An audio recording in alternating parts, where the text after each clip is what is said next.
പുതിയൊരു വീഡിയോയിലേക്ക് സ്വാഗതം.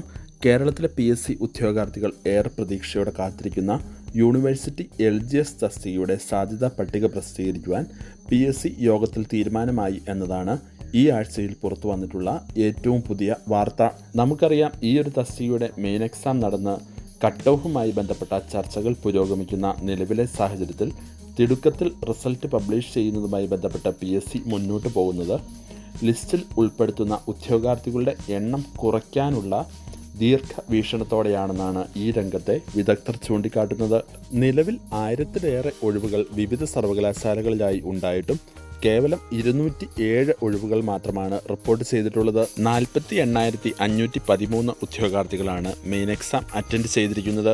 ഇതിലൊരു 10% ഉദ്യോഗാർത്ഥികളെയെങ്കിലും ഉൾപ്പെടുത്തി ഒരു റാങ്ക് ലിസ്റ്റ് പ്രിപ്പയർ ചെയ്തെങ്കിൽ മാത്രമാണ് കട്ട് ഓഫ് മാർക്ക് താഴ്ന്നു വരികയും കൂടുതൽ ഉദ്യോഗാർത്ഥികളെ ഉൾപ്പെടുത്തുവാനും കേരള PSCക്ക് സാധിക്കുകയുള്ളൂ.